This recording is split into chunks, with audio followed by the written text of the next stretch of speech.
எருசலேமே எருசலேமே, தீர்க்கதரிசிகளை கொலை செய்து உன்னிடத்தில் அனுப்பப்பட்டவர்களை கல்லெறிகிறவளே, கோழி தன் குஞ்சுகளை தன் சிறகுகளின் கீழே கூட்டி சேர்த்து கொள்ளும் வண்ணமாக நான் எத்தனை தரமோ உன் பிள்ளைகளை கூட்டி சேர்த்து கொள்ள மனதாயிருந்தேன், உங்களுக்கோ மனதில்லாமற் போயிற்று. ஹல்லேலூயா. நம்முடைய ஆண்டவர், நம்ம ஆராதிக்கிற தேவன், அவர் சந்ததிகளின் தேவன். எத்தனை பேர் விசுவாசிக்கிறீங்க? அவர் தலைமுறைகளின் தேவன் என்று வேதம் சொல்லுகிறது. தேவன் ஒரு திட்டத்தை ஒரு மனுஷனுக்கு கொடுக்கும்போது வெறும் அந்த மனிதனை மாத்திரம் மனதில் வைத்து அந்த திட்டத்தை அவர் கொடுக்கறது இல்லை. அந்த மனிதனுடைய ஒட்டுமொத்த சந்ததிக்கும், அந்த அவனுடைய பிள்ளைகளுடைய பிள்ளைகள் அப்படின்னு அந்த தலைமுறைகளையே அவர் சார்ந்துதான் அந்த திட்டத்தையும் தரிசனத்தையும் தருகிறார். ஆமேன். நான் விசுவாசிக்கிறேன், இங்க இருக்கிற ஒவ்வொருவருக்கும் கர்த்தர் கொடுத்திருக்கிற கர்ப்பத்தின் பிள்ளைகள் மூலமாக அவர் பெரிய பெரிய திட்டங்களை நிறைவேற்ற அவர் சித்தமுள்ளவராக இருக்கிறார். ஆமேன். நீங்க நினைக்கலாம், ஒருவேளை என்னுடைய பிள்ளை இன்றைக்கு ஆண்டோடைய பிரசனத்துல இல்லை, இன்னைக்கு ஆண்டவரை பத்தி தெரியாம இருக்கிறாங்க, இன்னைக்கு என்னுடைய பிள்ளை முரட்டாட்டமான இருதயத்தோடு இருக்கிறாங்க, இன்னைக்கு என்னுடைய குழந்தை சபைக்கு வர்றதே பெரிய விஷயமா இருக்குது, இன்றைக்கு என்னுடைய பிள்ளை துன்மார்க்கமான வாழ்க்கை வாழ்ந்து கொண்டு இருக்கிறாங்க. இவைகள் எல்லாவற்றிற்கும் மத்தியில தேவனுடைய கிருபை என்பது எப்படி இருக்குன்னா, நீங்கள் மனது வைத்தா, அந்த பிள்ளைகளை பெற்றெடுத்த பெற்றோர்கள் மனது வைத்தால் அந்த குழந்தைகளை மாற்றி மறுபடியும் அவர்கள் தேவனுடைய திட்டத்துல வந்து நிறுத்துவது தேவனாலே முடியும். ஆமென். கர்த்தர் இந்த செய்தியின் முடிவிலே நம்மையும் நம்முடைய சந்ததிகளையும் ஒரு விசேஷத்தின் நன்மைகளை சுதந்திரித்துக் கொள்ள அவர் வழி நடத்துவாராக. ஆமென். ஹல்லேலூயா. என்னடா வசனம் இப்படி இருக்குதே, ஒரு ஆசீர்வாதமான வசனமா இருந்தா நல்லா இருக்குமே, ஒரு ஆசீர்வாதமான வசனத்தை இன்னைக்கு பேசுவாங்கன்னு நீங்க நினைச்சு வந்திருக்கலாம். இதுவும் ஆசீர்வாதமான வசனம் தான். ஆமென். டாக்டர் கிட்ட போனீங்கன்னா உங்களுடைய ஏதோ ஒரு நோய்க்காக டாக்டர் என்ன பண்ணுவார்? ஊசி போடுவார், மருந்து மாத்திரைகள் தருவார். எல்லாமே எப்படி இருக்கும்? ரொம்ப ஸ்வீட்டா இருக்குமா? ஊசி போடும்போது ரொம்ப ஜாலியா இருக்குமா? வலிக்கும். ஆனா அது எதை ட்ரீட் பண்ணும்? நம்ம எந்த வேதனையோடு போனோமோ அந்த வேதனை அதுல இருந்து விடுதலை ஆயிரும். அப்படித்தானா? அதே போலதான் கர்த்தருடைய வார்த்தையும் பார்க்கும்போது, ஒருவேளை இந்த வசனம் எனக்கு ஆசீர்வாதமான வசனம் மாதிரி இல்லை, ஆனா அந்த வசனத்தை நாம் உட்கொள்ளும் போது அதுக்குள்ள இருக்கிற ஆசீர்வாதங்கள் நமக்கு வெளிப்பட ஆரம்பிக்கும். ஆமென். சோ இந்த வசனம் சொல்லுகிறது, கோழி தன் குஞ்சுகளை தன்னுடைய சிறகுகளின் கீழே சேர்த்து கொள்ளும் வண்ணமாக, கோழி தன்னுடைய குஞ்சுகளை தன்னுடைய சிறகுகளின் கீழே கூட்டி சேர்த்து கொள்ளும் வண்ணமாக. கர்த்தர் நம்முடைய வாழ்க்கையில நமக்கு கொடுத்த பிள்ளைகளா இருக்கலாம், இல்ல நீங்க உங்களை இந்த இடத்துல நிறுத்தி கொள்ளலாம். அநேக காரியங்களை அநேக முறை தேவன் நம்முடைய வாழ்க்கையில அவர் போராடி கொண்டே இருக்கிறார். அவருடைய சித்தத்துல நீங்களும் நானும் வந்து அமர்ந்துடணும். ஆமென். அவருடைய சித்தத்தை நம்ம எப்படியாவது நிறைவேற்றிடணும்னு நீங்க விரும்புறீங்களோ இல்லையோ, நீங்க அந்த சித்தத்துல ஒருவேளை ஆண்டவருக்கு உங்களை குறித்ததான சித்தத்தை குறித்து நீங்கள் கவனம் உள்ளவர்களாய் இருக்கிறீங்களோ இல்லையோ, தேவன் உங்கள் ஒவ்வொருவர் மீதும் அவர் கண்ணும் கருத்துமா இருக்கிறார். என் பிள்ளைங்க என் சித்தத்தின்படி என்ன பண்ணிடணும்? வாழ்ந்துடணும். என் பிள்ளைங்க என் சித்தத்தை நிறைவேற்றி முடிச்சிடணுங்கிறது தேவனுடைய விருப்பம். ஒரு கோழி அது ஒரு பயங்கரமான ஒரு சத்துவம் மிகுந்த ஒரு மிருகம், ஒரு பறவை கிடையாது. அப்படிதானா? நல்ல ஒரு பலம் மிகுந்த பறவையா கோழி? இல்ல, ரொம்ப பலன் குறைந்ததுதான். ஆனாலும் ஒரு எதிர்க்க ஒரு அனிமல் வந்ததுன்னா, ஒரு பறவையோ ஒரு விலங்கோ வந்ததுன்னா அது எதிர்த்து போராட சக்தி இல்லாத ஒரு கோழி தான். ஆனா தன்னுடைய குஞ்சுகளுக்கு ஏதாவது ஒரு பிரச்சனைனா, ஒரு பருந்தோ இல்ல ஏதோ ஒரு பூனையோ ஏதோ ஒரு காரியம் வரும்போது அந்த கோழி தன்னுடைய முழு தைரியத்தையும் வரவழைத்து கொண்டு தன்னுடைய பிள்ளைகளை அது காப்பாற்றுகிறது. ஆமென். ஆமென். தேவன் சொல்லுகிறார், கோழி எப்படி தன்னுடைய குஞ்சுகளை தன்னுடைய செட்டைகளுக்கு கீழே சேர்த்து கொள்ளுதோ, அதே போல நான் உன்னையும் உன் பிள்ளைகளையும் எத்தனையோ தடவை சேர்த்து கொள்ள நான் ட்ரை பண்ணேன், எத்தனையோ தடவை நான் முயற்சி பண்ணேன். உங்களுடைய வாழ்க்கையில நீங்க அதை உணராம இருந்திருக்கலாம். நீங்க நினைக்கலாம், இது எல்லாத்துக்கும் நடக்கிறதான ஒரு ஃப்ளூக்கு, ஒரு லக்கு, இல்ல ஏதோ ஒரு வைப்ரேஷன், ஏதோ ஒரு வேவ் லென்த், நீங்க என்ன வேணா அதுக்கு பேர் வைத்துக் கொள்ளலாம். ஆனா தேவன் சொல்லுகிறார், நான் பர்பஸா நான் இந்த காரியங்கள் வழியா உன்னை நடத்தினேன். இந்த காரியங்களை உன் வாழ்க்கையில அனுமதிச்சேன். இது வழியா நீ எங்க வந்துருவ, என் செட்டைகளின் நிழலுக்குள்ள வந்துருவேன்னு நான் இந்த காரியங்களை என்ன பண்ணேன், நான் அனுமதிச்சேன். இந்த பாதை வழியா நான் உன்னை நடத்தினதுக்கு காரணமே, எப்படியாகிலும் இந்த காரணத்திலேயாவது நீ எங்க வந்துருவ, என்னுடைய சிறகுகளின் நிழலு கீழே வந்துருவ, என்னுடைய செட்டைகளுக்கு கீழே வந்துருவ. அதற்காக தான் இந்த வழியா நான், இந்த பாதை வழியா நான் என்ன பண்ணேன், உன்னை நடத்தினேன். சில மனிதர்களுடைய தூஷணமான வார்த்தைகளுக்கு நடுவில் நீங்கள் நடத்தப்படும் பொழுது, சில மனிதர்கள், நீங்க நேசித்த, நீங்கள் நம்பியிருந்த மனிதர்கள் உங்களுக்கு எதிராக எழும்பும் போது, இல்ல நீங்க நம்பியிருந்த பொருளாதாரம் உங்களை கைகளை விட்டு நழுவும் போது, இல்ல நீங்க உங்கள் நம்பிக்கையா இருந்த வேலை, உங்களுடைய பிள்ளைகளின் காரியங்கள், உங்கள் குடும்பம், நீங்கள் நேசித்த நபர்கள், இதெல்லாம் மாறும் போது, இந்த காரியங்கள் சூழ்நிலைகள்ல மாற்றங்கள் வரும் பொழுது, தேவன் அப்போவாவது என் சிறகுகளுக்கு நிழல்ல நீங்க வந்துருவீங்கன்னு தான் அந்த பாதை வழியா கர்த்தர் நம்ம என்ன பண்றாராம், நடத்துகிறாராம். இந்த வசனம் சொல்லுகிறது. ஆனா எத்தனை தரமோனா என்ன அர்த்தம்? நிறைய தடவை, நான் 1000 தடவை சொல்லி பார்த்துட்டேன், என் பேச்சை என்ன பண்ணவே மாட்டேங்குது, கேட்கவே மாட்டேங்குது. 1000 தடவை இந்த காரியத்துக்காக நான் ஜெபிச்சு பார்த்துட்டேன், இன்னும் பதிலே வரல அப்படி நம்ம சொல்றோம்ல. அதே போலதான் தேவன் சொல்லுகிறார், எத்தனை தரமோ நான் உன் வாழ்க்கையில இந்த காரியத்தை நான் அனுமதிச்சு பார்த்துட்டேன். சில வேளைகள் நீங்க அனுபவிக்கிற சில பிரச்சனைகள், சில பலவீனங்கள், அடிக்கடி ரிப்பீட்டடா சில காரியங்கள், சில சோர்வுகள் உங்களை தொடர்ந்து வந்துட்டே இருக்கு. நீங்க நினைக்கிறீங்க இந்த காரியங்கள் உங்களை அச்சுறுத்துறதுக்காக, யாரோ எனக்கு விரோதமா ஏதோ மாந்திரிகம் பண்ணிட்டாங்க, யாரோ எனக்கு விரோதமா இந்த காரியத்தை செஞ்சுட்டாங்க, யாரோ என்னை பொறாமையா என்னை பார்த்துட்டாங்க, யாருடைய கண்ணோ பட்டுருச்சு, இந்த மாதிரி நீங்க நிறைய பேர் சொல்லிட்டு இருக்கீங்க. ஆனா தேவன் சொல்லுகிறார், இதை நானே அனுமதிச்சேன். நீ எங்க வரணும்? என்னுடைய சிறகுகளின் நிழலில வரணும். ஆமென். இன்னைக்கு நம்ம நினைக்கிறோம், இந்த மனிதர் அன்னைக்கு எங்க வீட்டுக்கு வந்தார், அதுக்கப்புறம் தான் எனக்கு இந்த காரியம் ஆயிருச்சு, அதுக்கப்புறம் தான் எங்க வாழ்க்கையில இப்படி பிரச்சனை ஆயிட்டு.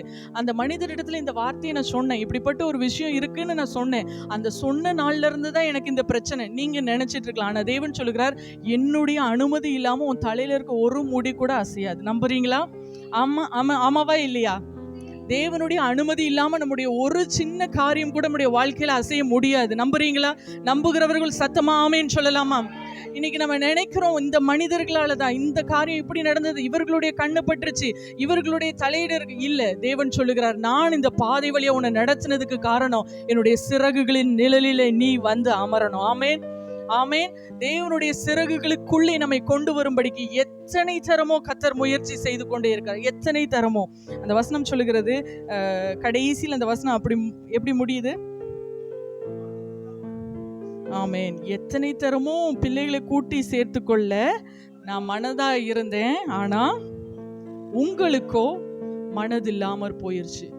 இன்றைக்கு நம்ம நினைக்கிறோம், நம்முடைய நிறைய பேர் ஜெப குறிப்புகள் சொல்லும் போதே சொல்லுவோம், என் பிள்ளைங்கிட்ட எவ்வளவோ நான் என்ன பண்ணிட்டேன், சொல்லி பார்த்துட்டேன், என் பிள்ளைங்களுக்காக எவ்வளவோ நான் ஜெபிச்சிட்டேன், என் பிள்ளைங்களுக்காக எந்தெந்த காரியங்கள் நான் தியாகம் பண்ணணுமோ பண்ணிட்டேன், ஆனால் ஒரு மாற்றமே என் பிள்ளைகளுடைய வாழ்க்கையில காணப்படல.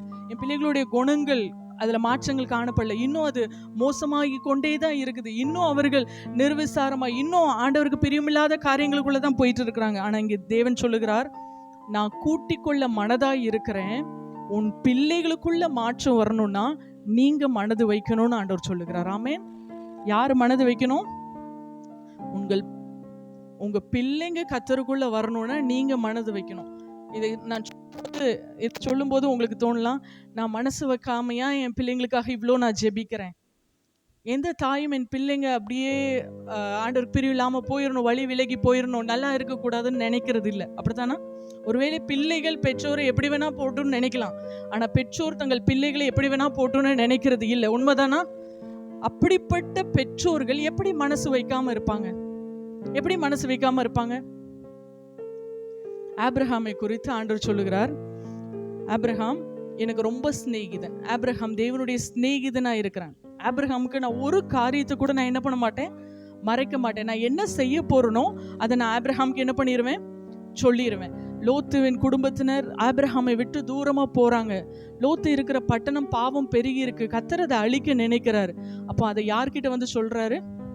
ஆபிரகாம்கிட்ட வந்து சொல்றாரு, சோதோம் கொமோரா பட்டணத்துல பாவம் பெருகி போயிடுச்சு, நான் அதை அழிக்க போறேன்.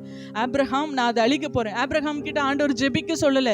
ஒரு ஃப்ரெண்டு கிட்ட ஒரு காரியத்தை நம்ம செய்ய போறோம்னா ஒரு ஃப்ரெண்டு கிட்ட ஷேர் பண்றது போல தேவன் அதை ஷேர் பண்றாரு. ஆபிரகாம் அதற்காக என்ன பண்றாரு? ஆண்டவரே வேண்டாம், அங்க ஒரு 10 பேர் நல்லவங்க இருப்பாங்க, அந்த 10 பேர் இருந்தாவது அந்த பட்டணத்தை என்ன பண்ணாதீங்க, அழிக்காதீங்கன்னு பரிந்து பேசி ஜெபிப்பார். ஆண்டவர் சொல்றாரு, நான் செய்ய போறத ஆபிரகாமுக்கு நான் என்ன பண்ணவே மாட்டேன், மறைக்கவே மாட்டேன். ஏன் மறைக்க மாட்டேன் அப்படின்னு ஆண்டவர் சொன்னாருன்னு நீங்க என்னைக்காவது யோசிச்சிருக்கீங்களா? ஆபிரகாமுக்கு ஏன் மறைக்காம இருக்கணும்? ஆபிரகாம் ரொம்ப விசுவாசம் உள்ளவராய் இருந்தார், கீழ்ப்படிதல் உள்ளவராய் இருந்தார், நீதிமானாய் இருந்தார், கட்டளைக்கு கீழ்ப்படிந்திருந்தார். அப்புறம் எடுத்து வாசிக்கலாம். ஆதியாகமம் 18வது அதிகாரம் 18-19 வசனத்தை ஒரு வாசிக்கு நம்ம கேட்கலாம். ஆதியாகமம் 18-19. நான் செய்ய போகிறதை ஆபிரகாமுக்கு மறைப்பேனோ, கர்த்தர் ஆபிரகாமுக்கு சொன்னதை நிறைவேற்றும்படியாய் அவன் தன் பிள்ளைகளுக்கும் தனக்கு பின்வரும் தன் வீட்டாருக்கும்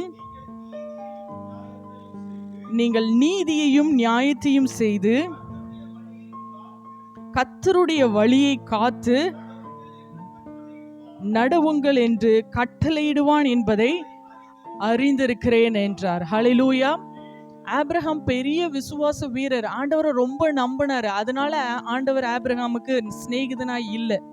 நான் என்ன செஞ்சாலும் அது ஆபிரகாமுக்கு நான் ஓப்பனா சொல்லிடுவேன், ஏன்னா ஆபிரகாம் டெய்லி ஜெபிப்பார். இல்ல, இந்த இடத்துல தேவன் தெளிவாய் சொல்லுகிறார், நான் செய்ய போறது ஆபிரகாமுக்கு மறைக்க மாட்டேன். ஏன்னா நான் ஒரு காரியத்தை இதை செய் ஆபிரகாம் அப்படின்னு நான் சொன்னேன்னா, அந்த வசனம் அப்படித்தானே சொல்லுது, நான் இதை நிறைவேற்று அப்படின்னு நான் அவன் சொன்னேன்னா அதை அவன் பிள்ளைகளுக்கும் தனக்கு பின்வரும் தன் வீட்டாருக்கும் நீதியும் நியாயத்தையும் செய்து கர்த்தருடைய வழியை காத்து நடவுங்கள்னு சொல்லுவான், இல்ல கட்டளையிடுவான். ஆமென், ஹல்லேலூயா.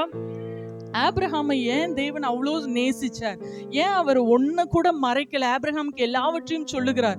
பக்கத்துல ஒரு பட்டணம் அது அழிய போகிறது, அதை ஏன் ஆபிரகாம் கிட்ட சொல்லுகிறார்னா, நான் ஒரு காரியத்தை ஆபிரகாமே இதை செய் அப்படின்னு நான் சொல்லிட்டேன்னா அவன் செய்யறது மாத்திரம் இல்ல, அவன் பிள்ளைகளுக்கும் அவன் பின்வரும் சந்ததிக்கும் கட்டளையிட்டு சொல்லுவான், இதை நீ கண்டிப்பா செஞ்சிடணும். ஆமென்.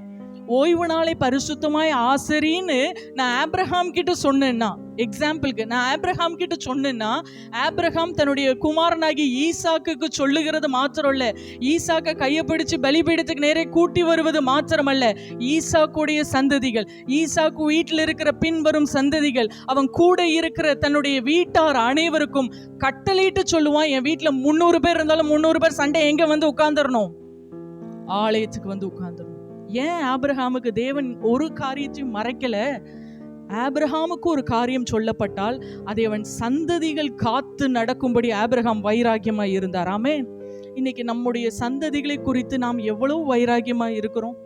இன்னைக்கு நம்முடைய குழந்தைய ஸ்கூல்ல போய் சேர்த்து, ஸ்கூல்ல ஏதோ ஹோம்ஒர்க் எழுதல, ஏதாவது அசைன்மெண்ட் கொடுத்தது நிறைவேற்ற முடியலன்னு அவங்க ஸ்டாஃப் கம்ப்ளைண்ட் பண்ணாங்கன்னா டியூஷன் வைக்கிறோம், எக்ஸ்ட்ரா நேரத்தை செலவிடுறோம், பிள்ளைங்களை அது ஒரு காரியம் எழுத தெரியலனா எழுத வைக்கிற வரைக்கும், பேச வைக்கிற வரைக்கும் போராடுறோம். என் பிள்ளை எப்படியாவது என்ன பண்ணிடணும், படிச்சிடணும், இதற்காக நான் நேரத்தை செலவிடுறேன், பணத்தை செலவிடுறேன், ஒரு நல்ல காலேஜில் படிக்க வைக்கிறதுக்காக, இல்லை நல்ல ஒரு காரியத்தை என் வேலையில் சேர்றதற்காக இந்த கோச்சிங் கிளாஸ், அந்த கோச்சிங் கிளாஸ், இது அது, இந்த எக்ஸாம் எழுதணும், அந்த எக்ஸாம், எல்லா ட்ரைனிங்கும் கொடுக்குறோம். சண்டே சர்ச்சுக்கு வரலன்னா கூட பரவாயில்ல, நீ டியூஷன் போய் என்ன பண்ணிரு, படிச்சு பரலோகத்துக்கு வராத. அதை தானே சொல்றோம். சண்டே சர்ச்சுக்கு வராதுன்னா என்ன அர்த்தம்?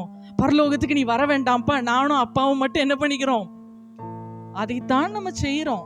ஆனா அதுக்கு வெளியில பார்க்கும்போது அது அப்படி என்ன பண்ணல, தெரியல. தேவன் சொல்லுகிறார், ஆபிரகாமை நான் நேசித்து ஆபிரகாமுக்கு என்னுடைய இருதயத்தை வெளிப்படுத்தினதுக்கு காரணம், நான் உன்னை நீ செய்யன்னு சொன்ன அவன் செய்யறது மாத்திரமல்ல, அவன் சந்ததி, அவன் உயிரோடு இருக்க மட்டும் அவன் எத்தனை தலைமுறைகளை பார்த்தானோ அத்தனை தலைமுறைகளையும் அதை கீழ்ப்படியும்படி அவன் கட்டளையிட்டு சொல்லுவான். ஆமென். இப்போ எந்த அளவு ஆபிரகாம் ஆண்டவருடைய வார்த்தையை கனப்படுத்தினார், ஆபிரகாம் ஆண்டவருடைய வார்த்தைக்கு எப்படி நடுங்கி இருந்தா, அவன் வீட்டு வேலைக்காரர்கள், அவன் வீட்டார் அனைவரும். நான் இன்றைக்கு பிள்ளைகளை கண்ட்ரோலா வளர்ப்போம். சில பேர் பார்த்தோம்னா பிள்ளைகளை கண்ட்ரோலா வளர்ப்போம், இதை செய்யணும் அதை செய்யணும். ஆனா பேரம் பேச்சுகளுக்கு என்ன பண்ணுவோம், செல்லம் கொடுப்போம், ஏன் அவங்கள கண்ட்ரோல் பண்ண மாட்டோம். ஆனா ஆபிரகாம் அப்படி அல்ல. தன் சந்ததிக்கு மாத்திரம் இல்ல, தன் சந்ததிக்கு அடுத்த சந்ததியும் நீ இதை செய்யணும்னு கர்த்தர் சொல்லி இருக்கிறாருன்னா நீ அதை செய்து ஆகணும். ஆமென். அப்படிப்பட்ட வைராகியம் ஆபிரகாமுக்குள்ள இருந்ததுனாலதான் கர்த்தரால ஒரு விஷயத்தை ஆபிரகாம் கிட்ட மறைக்க முடியல. ஆமென், ஆமென். இன்னைக்கு நமக்கு பேச வேண்டிய காரியங்களே கர்த்தர் நம்ம கிட்ட வந்து பேச முடியாததுக்கு காரணம் என்ன? நாமளே கீழ்ப்படுகிறதற்கு நம்ம இருதயத்தை இன்னும் வைராகியத்தோட என்ன பண்ணல, அர்ப்பணிக்கல. கர்த்தர் சொன்ன வார்த்தைக்கு நம்முடைய இருதயத்தை நம்மளே இன்னும் என்ன பண்ணல, திருப்பல. தேவன் சொல்லுகிறார், எத்தனை தரமோ நான் உன் பின்னாடி வந்து பார்த்துட்டேன், எத்தனை தரமோ எத்தனை காரியங்களை உன் வாழ்க்கையில நான் அனுமதிச்சு பார்த்துட்டேன். ஆனா உனக்கு என்ன இல்லை? மனசு இல்லை. நீ அதற்கு ஆயத்தமா இல்லை, நீ அதற்கு விருப்பம் இல்லை. நீங்க நினைக்கல நான் விரும்புறேன். நம்முடைய விருப்பங்கள் நம்முடைய செயல்கள்ல காணப்படணும். ஆமென். நம்முடைய விருப்பங்கள் நம்முடைய முழங்கால்ல அது காணப்படணும். நம்ம அந்த காரியங்களுக்காக ஒரு தாய் நினைச்சாங்கன்னா அந்த குடும்பத்தையே கர்த்தருக்குள்ள இழுத்து கொண்டு வருவதற்கான கிருபைகளை கர்த்தர் யாருக்குள்ள வைத்திருக்கிறார்? ஒரு ஸ்திரீக்குள்ள வச்சிருக்கிறார், பெண்களுக்குள்ள வைத்திருக்கிறார். இயேசு உயிர்த்தெழுந்த உடனே முதல் யாருக்கு தரிசனமானார்? சீஷர்களாகிய அவர்களுடைய சீஷர்கள் நெருங்கி பழகினவங்க எத்தனை பேர் இருந்தாங்க. ஆனா யாருக்கிட்ட தான் வந்து தரிசனமாகிறார்? அவங்க தான் ஆயத்தமா காத்திருந்தாங்க. எங்க போனார் இயேசுவே, நான் உங்களை பார்க்கணும். ஆயத்தமா இருந்த அந்த பெண். ஏன்னா அந்த ஒரு பெண் கிட்ட ஆண்டவர் தம்மை வெளிப்படுத்தி அவர் உயிர்த்தெழுந்ததை காமிச்சிட்டான்னா அவர்கள் ஓடி போய் ஒவ்வொருத்தருக்கா சொன்னாங்க. ஆமென். அதே போல் நம்முடைய குடும்பத்தில் ஒருவர், நீங்கள் நிறைய ஃபேமிலியில் பார்த்துருக்கலாம், ஒரு பெண் ரட்சிக்கப்பட்டிருப்பாங்க. ஒரு பெண்ணுக்கு ஏதாவது ஒரு சுவிசேஷம் தெரிவிக்கப்பட்டிருக்கும். அந்த பெண் ஜெபிச்சு அந்த கிராமத்தையே மாற்றியிருப்பாங்க. அந்த மாதிரி சம்பவங்கள் கேள்விப்பட்டிருக்கீங்களா? ஆமென், ஆமென். எங்கள் பாட்டி அப்படி தான். அவங்க கிராமத்தில் 40-50 வருஷத்துக்கு முன்னாடி அந்த முழு கிராமத்தில் சுமார் 300 குடும்பங்கள் இருந்த கிராமத்தில் பாட்டி ஒரே ஆள் இயேசுவின் நாமத்தை அறிந்து கொண்டார்கள். ஏசப்பாவை பற்றி தெரிஞ்சுக்கிட்டாங்க. டெய்லி எஞ்சி ஜெபிக்க மட்டும்தான் தெரியும். ஜெபிக்கவும் நம்மளுக்கு இந்த மாதிரிலாம் ஜெபிக்கணும்னு தெரியாது. முழங்கால் படிட்டு, ஆண்டவரே எங்கள் கிராமத்தை ரட்சிங்கப்பா, எல்லாரும் உங்கள் சமாதானத்தை பெற்றுக்கொள்ளணும், நான் சமாதானம் இல்லாமல் சாகணும்னு நினச்சேன், அந்த நேரத்தில் உங்கள் சமாதானத்தை எனக்கு தந்தீங்கல்ல, இதே போல் எங்கள் கிராமத்தில் சமாதானமே இல்லாதவங்களுக்கு உங்கள் சமாதானத்தை வெளிப்படுத்துங்கப்பா. இந்த ஜெபம் தான் அந்த ஒரு குறிப்பிட்ட ஒரு 10 வருடங்களுக்குள்ள அந்த முழு கிராமமுமே இயேசுவை ஏற்றுக்கொண்டது. ஆமென். அந்த முழு கிராமமும் கர்த்தருக்கு சொந்தமான கிராமமாய் மாறிடுச்சு. ஆமென். இன்னைக்கு ஆண்டவரை பத்தி தெரியாத பிள்ளைகள் அந்த கிராமத்துல இல்லை. இப்போ ஒரு பெண்ணுக்குள்ள, ஒரு தாய்க்குள்ள, இங்க வசனம் அதுதான் சொல்லுகிறது, உங்களுக்கு மனது இருந்ததுன்னா உங்கள் பிள்ளைகளுடைய வாழ்க்கையில மறுரூபமான காரியங்களை பண்ண தேவனால முடியும். ஆமென். நீங்கள் இன்னைக்கு நினைக்கலாம், என்னுடைய பிள்ளை மாறுறதுக்கு வாய்ப்பே இல்லை, என் பிள்ளை வாழ்க்கையில் அற்புதம் நடக்கிறதுக்கு வாய்ப்பே இல்லை, நான் எவ்வளவோ ஜெபிச்சு பார்த்துட்டேன், எவ்வளவோ காரியங்கள் நான் இந்த காரியத்துக்காக கரையை செலுத்தி பார்த்துட்டேன். இல்லை, கர்த்தர் ஒரு வேலை வைத்திருக்கிறார். அந்த வேலையில நீங்கள் பெற்றுக்கொள்ள போகிற ஆசீர்வாதத்தை தடுக்க யாராலையும் முடியாது. ஆமென். இது நீங்கள் விதைக்கிற நேரம், நீங்கள் தைரியமாய் விசுவாசத்தோடு விதைத்து கொண்டே இருங்கள். அறுக்கிறதற்கென்று ஒரு நாள் இருக்கிறது, அறுவடைக்கென்று கர்த்தர் ஒரு நாளை நியமித்திருக்கிறார். அந்த நாள்ல நித்திய கனமகிமை அறுவடைகளை கர்த்தர் காணும்படி கிருபை செய்வார். ஆமென். இன்னைக்கு விதைக்கும் போது எனக்கு இந்த காரியங்கள் நான் விதைச்சிட்டு இருக்கும்போது எனக்கு என்ன காரியங்கள் பூமிக்கு அடியில் வைக்கப்படுகிறது வெளியில யாருக்கும் தெரியாது. எவ்வளவு கண்ணீர், எவ்வளவு ரத்தத்தின் பெருந்துளிகளாய் வேர்வைகள் உள்ள விழுகிறது தெரியாது. ஆனால் அதனுடைய மகிமை வெளிப்படுகிறதற்கென்று ஒரு நாளை கர்த்தர் வைத்திருக்கிறார். ஆமென். நீங்க மனசு வச்சீங்கன்னா உங்கள் பிள்ளைகளுக்காக நீங்க என்ன ரிஸ்க் எடுக்கிறீங்க? இன்னைக்கு காலையில நான் ஜெபிக்கும் போது, நான் ஹீலிங் சர்வீஸ்க்காக ப்ரிப்பேர் ஆகிட்டு இருக்கும்போது இந்த வசனம் ஆண்டவர் இந்த வார்த்தையை கொடுத்துட்டாரு. நீ காலைல அதிகாலை வேலை எந்திரிச்சோடனே இந்த வார்த்தை வந்துருச்சு. எனக்கு இந்த வார்த்தையை வைத்து என்ன மெசேஜ் எடுக்கனே எனக்கு தெரியல. ஆண்டவரே, ஹீலிங் சர்வீஸ்ல ஜனங்கள் எப்படி வருவாங்க? வேலையெல்லாம் முடிச்சுட்டு சோர்ந்து போய் ஏதாவது ஒரு ஆசீர்வாதமான காரியம் ஆண்டவர் பேச மாட்டாரா வருவாங்க.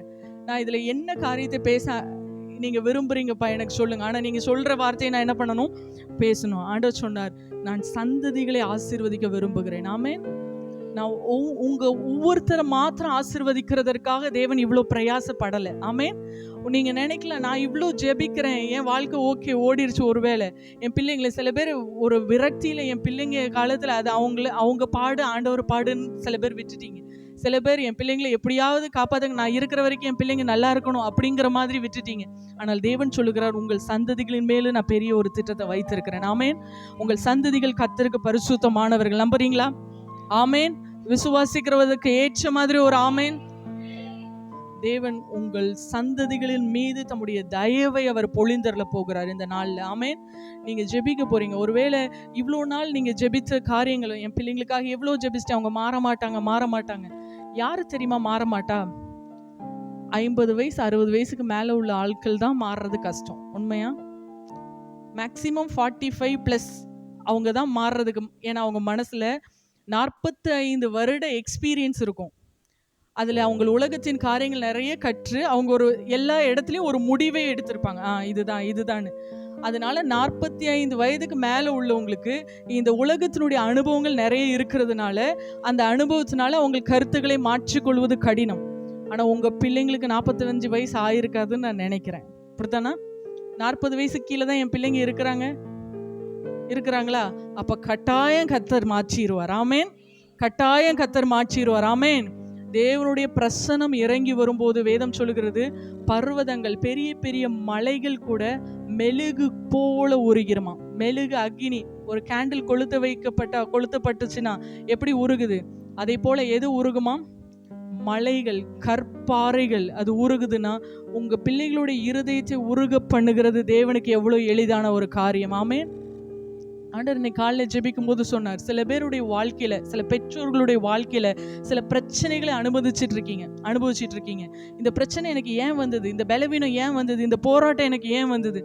நீங்க உங்கள் பிள்ளைகளை குறித்த கவனத்தை நீங்க இழந்ததுனால, உங்க பிள்ளைகளை கர்த்தருக்கேற்ற பயத்துல நீங்க நடத்துறதுக்கு தவறுனதுனால இந்த பலவீனங்களை நீங்க சந்திச்சு கொண்டிருக்கீங்க. உங்க பிள்ளைங்களுக்காக நீங்க உத்தரவாதம் எடுத்து ஜெபிக்க ஆரம்பிக்கும் போது உங்க பலவீனங்கள் தானா மாறி போயிடும். ஆமென். ஆமென். உங்க பிள்ளைகளை குறித்த காரியத்துல, என் பிள்ளை இப்படி பேசுறாங்க, என் பிள்ளை இந்த மாதிரி நடந்துக்கிறாங்க, என் பிள்ளைங்களுடைய வாழ்க்கையில் இப்படி இருக்கு அப்படி இருக்குன்னு புலம்பிக் கொண்டு இருக்காதீங்க. தேவ சமூகத்துல போய் உங்க பிள்ளைக்கு மேல தேவன் வைச்சிருக்கிற திட்டங்கள் நிறைவேறும்படி நல்ல ஸ்தோத்திரம் பண்ணி ஜெபிங்க. ஆமென். ஆமென். இன்னைக்கு எத்தனையோ பேர் லட்சக்கணக்காய், சமீபத்தில் ஒரு சகோதரர் சொன்ன, சுமார் 2.5 லட்சத்துக்கு மேல செலவு பண்ணி ஒரு கர்ப்பத்தின் கனியின் ஆசீர்வாதத்துக்காக அவங்க காத்திருக்கிறாங்க ஹாஸ்பிட்டல்ல. உங்களுக்கும் எனக்கும் கர்த்தர் அத்தனை லட்சம் ரூபாய் கேட்டுட்டா பிள்ளையை கொடுத்தார்? இல்ல. கர்த்தர் அப்படி இலவசமாய் உங்களுக்கு கொடுத்த, சில பேருக்குலாம் எவ்வளோ நேர்த்தியா, நீங்க பிளான் பண்ணல, நீங்க எதிர்பார்க்கல, கர்த்தர் எவ்வளோ கிருபையா கொடுத்தார்ல. கிருபையாய் கொடுக்கப்பட்ட பிள்ளைகள் மீது தேவ திட்டம் இருக்கிறது. ஆமென். நீங்க நினைக்கலாம் எப்படி ஏதோ பை ஆக்சிடென்ட் நடந்துருச்சு, ஏதோ எல்லாருக்கும் இல்ல. தேவன் உங்களுக்கு கொடுத்த பிள்ளையின் மீது தேவ திட்டம் இருக்கிறது. ஆமென். உங்கள் சந்ததிகளை கர்த்தர் பெரிய பூமியின் உயர்ந்த ஸ்தலங்களில் குடியிருக்க பண்ணும்படிக்கு அவருடைய அபிஷேகத்தையும் திட்டத்தையும் அந்த பிள்ளைகள் மேல வைத்திருக்கிறார். ஆமென். உலகம் சொல்லலாம் இந்த பிள்ளையுடைய காரியங்கள் இப்படி இருக்கு, உலகம் சொல்ல இல்ல, நீங்களே கூட உங்க பிள்ளை நீ எல்லாம் எங்க உருப்பட போறேன்னு நீங்க சொல்லியிருக்கலாம். ஆனா தேவனுடைய திட்டம் உங்கள் பிள்ளைகள் மீது அது பெரிதா இருக்கிறது. ஆமென். கோழி தன்னுடைய குஞ்சுகளை அந்த கிளக் கிளக் கிளக்னு அப்படி ஏதாவது ஒரு பறவை பறந்துச்சுன்னா கூப்பிடும். பார்த்துருக்கீங்களா? கோழி பார்த்துருக்கீங்களா? யாரும் ஃபாரின்ல இருந்து வரல, எல்லாரும் கோழி பார்த்துருக்கோம். ஆமென். ஏன் அப்படி கூப்பிடுது? என்னுடைய பாதுகாப்புக்குள்ள வந்துரு, நீ வெளியில இருந்தா உனக்கு ஆபத்து. தேவன் அதை தான் சொல்றார், நீ என் பிரசன்னத்துக்குள்ள வந்துரு, நீ வெளியில இருந்தா உனக்கு ஆபத்து. ஆமென். சில பிரச்சனைகள் நம்ம அழுத்தும் பொழுது, சில காரியங்கள்ல என்ன பண்றது, பிள்ளைகளுடைய காரியங்கள், பிள்ளைகளை கொடுத்த காரியங்கள், இன்னைக்கு பிள்ளைகளை குறித்து அவங்களோட வாழ்க்கையின் காரியங்களை குறித்து டிப்ரெஷன்ல இருக்கிற பெற்றோர் அநேகம் பேர். என் பிள்ளைக்கு என்ன ஆயிருமோ. சில பேருக்கு டிப்ரெஷன், சில பேருக்கு பயம், என் பிள்ளை வாழ்க்கை என்ன ஆயிருமோ, என் பிள்ளை வாழ்க்கையில ஒரு ஆசீர்வாதம் நடந்துருமா, இப்படி ஆயிருமா அப்படி ஆயிருமா, என்னுடைய பேர் அசிங்கமாயிருமா, என்னுடைய குடும்பத்தின் மானத்தை என் பிள்ளை வாங்கிருமா, இந்த மாதிரி நிறைய பயங்கள். ஆண்டவர் சொல்றாரு, இன்னைக்கு என் செட்டைகளின் நிழல்ல நீ வந்துரு. ஆமென்.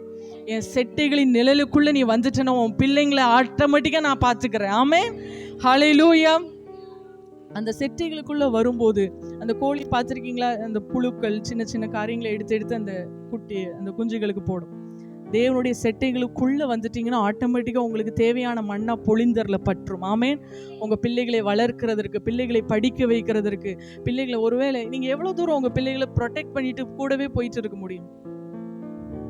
என் பிள்ளைய அப்படியே மோசையுடைய தாயார், மோசை ரொம்ப அழகான குழந்தைன்னு பார்த்து என்ன பண்ணாங்களாம், 3 மாசம் வீட்டுக்குள்ளேயே ஒளிச்சு வச்சாங்களாம். என் பிள்ளை வெளில போனா என்ன ஆயிரும், அந்த ராணுவம் என் பிள்ளையை கொன்று போட்டு விடுவார்கள். இன்னைக்கு நம்முடைய பிள்ளைகளை எத்தனை மாதங்கள், எத்தனை நாட்கள் நம்முடைய வீட்டுக்குள்ளே வைத்து என் பிள்ளை கெட்டு போயிடக்கூடாது வீட்டுக்குள்ளே வைக்க முடியும்? இல்ல, வைக்க முடியாது நம்மளால. படிக்கிறதற்காக வெளியில போறாங்க, காலேஜுக்காகவோ இல்லை வேலைக்காகவோ வெளியில போறாங்க, சக நண்பர்களோட பேசி அவங்க ப்ராஜெக்ட் விஷயமா வெளியில போறாங்க, நிறைய காரியங்கள் உலகத்தின் காரியங்களை கற்றுக்கொள்றதுக்கு வெளியில போகணும். நீங்க கூட போக முடியாது, ஆனா தேவ ஆவியானவர் கூட போக முடியும். விசுவாசிக்கிறீங்களா? நீங்க போக முடியாது. நீங்க போக முடியாத இடத்துல, நீங்கள் நின்று கேட்க முடியாத விஷயங்களை, நீங்கள் பார்க்க முடியாத காரியங்களை தேவ ஆவியானவரால் பார்க்க முடியும். ஆமென். அதனாலதான் தேவன் சொல்லுகிறார், என்னுடைய சிறகுகளின் அண்டையில, என் சிறகுகளின், என் செட்டைகளின் நிழல்ல நீ வந்துட்டேன்னா நான் உன் பிள்ளைங்களை பார்த்து கொள்வேன். ஆமென். நீங்க வந்துட்டீங்கன்னா ஒவ்வொரு நாளும் உங்கள் பிள்ளைகள் மீது தேவனுடைய வார்த்தைகள், நன்மையான காரியங்களை சொல்லி ஜெபிச்சு உங்க பிள்ளைங்களை வெளியில அனுப்புங்க. ஆமென். உங்க இருதயத்துல உங்க பிள்ளைகளை குறித்து ஒரு பயமோ ஒரு காரியமோ இருதயத்துல டக்குன்னு வருதுன்னா, இயேசுவின் நாமத்தினால என் பிள்ளைகளை கர்த்தரால் ஆசீர்வதிக்கப்பட்டிருப்பாங்கன்னு ஆசீர்வாதமான வார்த்தைகளை சொல்லி அறிக்கையிட்டு ஜெபிங்க. ஆமென். எந்த ஒரு சத்துருவும் உங்கள் பிள்ளைகளை தொடுகிறதற்கு அதிகாரம் இல்லை. ஏன்னா நீங்கள் தேவனுடைய செட்டைகளின் கீழே இருக்கிறீங்க. ஆமென். நீங்க செட்டைகளின் கீழே, தேவனுடைய செட்டைகளின் கீழே இருக்கிறது எவ்வளவு உண்மையோ அவ்வளவு உண்மை கர்த்தர் உங்கள் பிள்ளைகளை மாற்றி மறுரூபம் ஆக்கிடுவார். ஆமென். இப்போ பார்க்கிறதற்கு அதுக்கு சாத்தியமே இல்லை அப்படிங்கிற மாதிரி சூழ்நிலை இருக்கலாம். என் பிள்ளை வாழ்க்கையில நன்மை நடக்க வாய்ப்பு இல்லை, அதற்கு காலங்கள் கடந்து போயிருச்சு, அதற்கான நேரங்கள்லாம் தாண்டி போயிருச்சு, இனிமே அவன் நல்ல நிலைமைக்கு வர்றதுக்கு, இனிமே என் பெண் நல்ல நிலைமைக்கு வர்றதுக்கு வாய்ப்பு இல்லை, ஏதோ கிடைக்கிறதை பார்த்து கொண்டு போய்கிற இல்லை. தேவனுடைய திட்டம் உங்கள் பிள்ளைகள் மீது அளவில்லாமல் இருக்கிறது. ஆமென். மூணாவது, அந்த கோழி தன்னுடைய குஞ்சுகளை தன்னுடைய அன்புனால அது பக்கத்துல இழுத்து கொண்டது. தேவனுடைய அன்பு நம்ம மேல இருக்குது. ஆமென். அவருடைய சிறகுகளின் நிழலில வருகிற ஒவ்வொருவருக்கும் அவருடைய அன்பு அளவில்லாமல் இருக்கிறது. ஆமென். யோவான் சுவிசேஷத்துல 3:16 அந்த வசனம் எல்லாருக்கும் தெரியும். என்ன வசனம்? யோவான் 3:16. தேவன் தம்முடைய ஒரே பேரான குமாரனை விசுவாசிக்கிறவன் எவனோ அவன் கெட்டு போகாமல் நித்திய ஜீவனை அடையும்படிக்கு இயேசுவை தந்தருளி இவ்வளவாய் உலகத்தில் ஒரே பேரான குமாரனை, தனக்கு இருக்கிற ஒன் அண்ட் ஒன்லி சன், அந்த ஒரே பேரான குமாரன். நம்ம கிட்ட ஒரு வேதம் சொல்லுகிறது, உனக்கு 2 அங்கி இருந்தா அதை இன்னொருத்தங்களுக்கு கொடுத்துரு அப்படின்னு.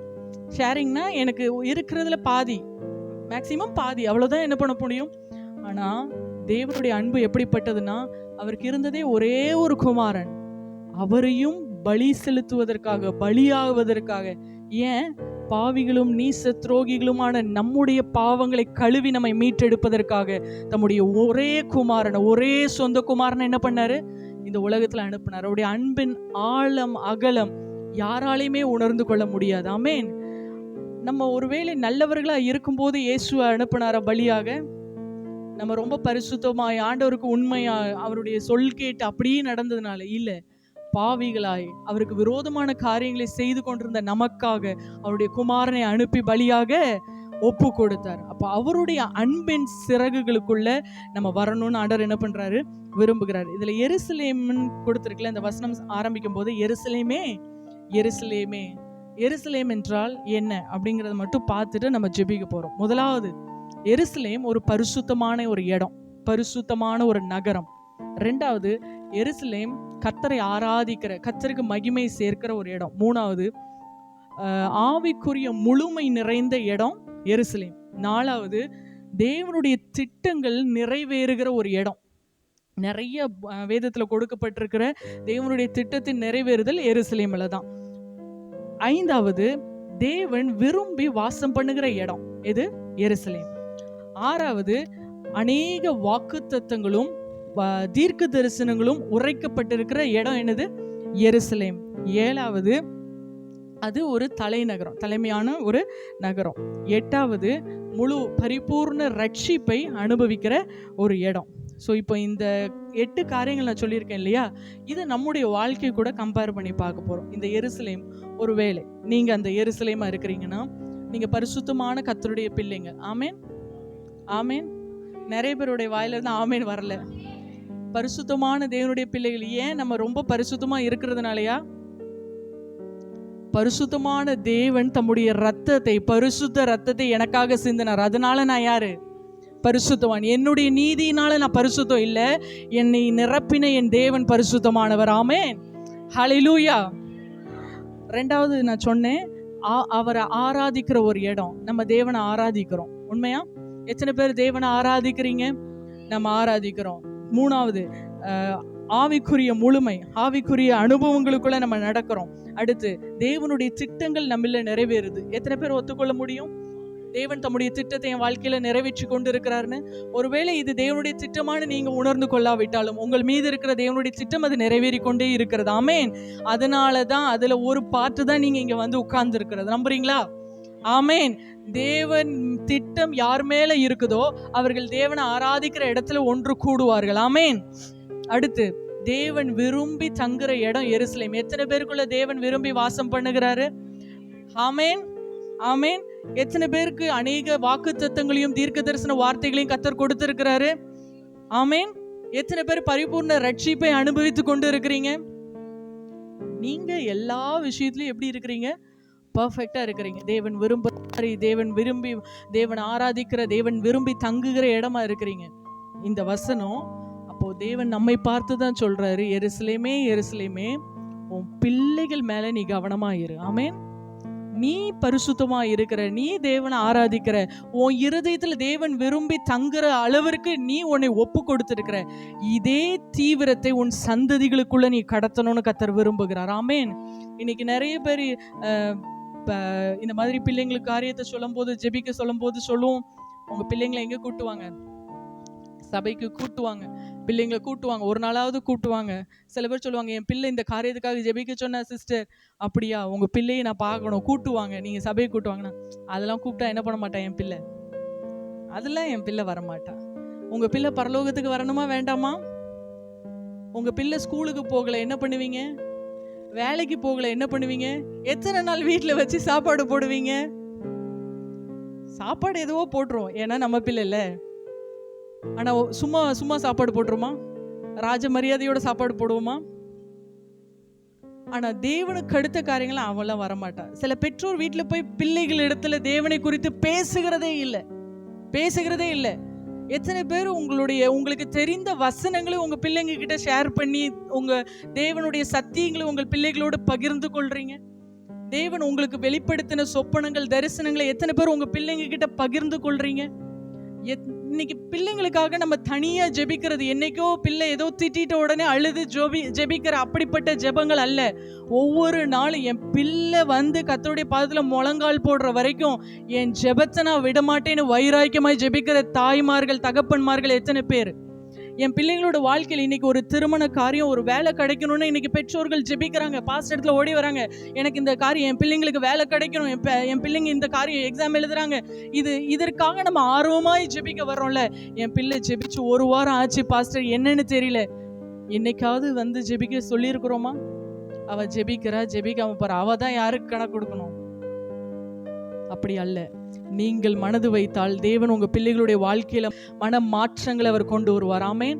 உங்க பிள்ளைகளுக்கு நீங்க உத்தரவாதி. தேவன் தம்முடைய காரியங்களை உங்களுக்கு வெளிப்படுத்தணும்னா, தேவனுடைய நிறைவான ஆசீர்வாதம் உங்க மேல இறங்கி வரணும்னா, நீங்கள் உங்கள் பிள்ளைகளுக்காக உத்தரவாதம் எடுக்கணும். ஆமேன். நீங்க வெளியில போய் ரோட்ல இருக்கிறவங்களுக்கு சுவிசேஷம் சொல்லுங்க, தெருக்கல்ல போய் பிரசங்கம் பண்ணி ஆண்டவருக்குன்ற ஆத்மாக்களை கொண்டு வாங்க, அதெல்லாம் அதுக்கப்புறம். முதலாவது உங்கள் சுவிசேஷமானது உங்கள் வீடுகளுக்குள்ள ஊடுருவணும். ஆமேன். முதலாவது நீங்க நடக்கிற உங்கள் சாட்சியுள்ள வாழ்க்கை நிமித்தம் உங்கள் பிள்ளைகளுக்குள்ள அந்த சுவிசேஷம் கடந்து செல்லணும். ஆமேன். ஒருவேளை பிள்ளைங்க நெகட்டிவா பேசுறாங்களா, நெகட்டிவான காரியங்களை பேசுறாங்களா, பாசிட்டிவா விசுவாசம் நிறைந்த வேத வசனங்களை ரிப்ளையா உங்க பிள்ளைங்களுக்கு கொடுங்க. ஆமேன். அவங்க கூட சேர்ந்து இன்னும் அவங்கள கீழே தள்ளுற மாதிரி நெகட்டிவா என்ன பண்ணிட்டு இருக்காதீங்க, பேசிக்கொண்டு இருக்காங்க. இது நடக்காதுன்னு நினைக்கிறோமா, அவ சரிப்பட்டு வராது, இல்ல ஏதோ அவங்க ஒரு காரியத்தை சொல்லி கொண்டு இருக்கிறாங்க சூழ்நிலையை வச்சுன்னா, நீங்களும் அதே மாதிரி சூழ்நிலையை வைத்துக்கொண்டு அவர்களிடத்துல பேசி என்ன பண்ணாதீங்க, உங்களுக்குள்ள இருக்கிற ஆவியானவரை துக்கப்படுத்தாதீங்க. ஆமேன். இன்னைக்கு பிள்ளைகளை குறித்த கவனம் அநேக பெற்றோர்களுக்கு இல்ல. கேட்டா நான் ஜெபிக்கிறேன், நான் என் பிள்ளைங்களுக்காக என்ன பண்றேன், ஜெபிக்கிறேன், ஏதோ சாப்பாட்டு வைக்கிற மாதிரி அவங்களுக்காக ஒரு நிமிஷம் ஜெபி இல்ல. உங்கள் பிள்ளைகள் கர்த்தருக்குள்ள வந்து நிற்கிறத பார்க்கிற வரைக்கும் உங்கள் கண்களுக்கு தூக்கம் வரக்கூடாது. ஆமேன். உங்க இமைகள் திறந்ததாய் கர்த்தரை நோக்கி, ஆண்டவரே என் காரியத்துல இதுல அற்புதம் செய்யுங்க, நீங்க செய்யற வரைக்கும் என் கரங்கள் உம்மை நோக்கி உயர்த்தப்பட்டதாகவே இருக்கும். ஆமேன். அப்படிப்பட்ட வைராகியமான தாய்மார்கள் எழும்புற வரைக்கும் உங்க பிள்ளைங்களுடைய வாழ்க்கையில நீங்க மாற்றங்களை பார்க்க முடியாது. உங்க பிள்ளைகளுடைய வாழ்க்கையில கர்த்தர் ஒரு அபரிவிதமான நன்மைகளை செய்யணும்னா நீங்கள் அதற்கான கிரயத்தை செலுத்தியே ஆகணும். ஆமேன். கிரயம் செலுத்தாம அங்க கிருபை இறங்கி வர முடியாது. ஆமேன். உங்க பிள்ளைங்களுக்காக ஜெபிப்பீங்களா? இவ்வளவு நாள் ஜெபிச்சேன் சிஸ்டர், இவ்வளவு நாள் ஜெபிச்ச மாதிரி இல்லை, வைராகியமாய் நம்ம ஜெபிக்க போறீங்க. ஆமேன். பிள்ளைகளை குறித்து மற்றவர்களிடத்துல போய் என்ன பண்ணாதீங்க, தாழ்வாய் காரியங்களை பேசாதீங்க. பிள்ளைகளை கோபப்படுத்தாதிருங்கள் என்று வேதம் சொல்லுகிறது. கர்த்தர் நம்முடைய வாழ்க்கையில பெரிய காரியங்களை செய்ய அவர் திட்டமுள்ளவராக இருக்கிறார். இப்போ நம்ம ஜெபிக்க போறோம்.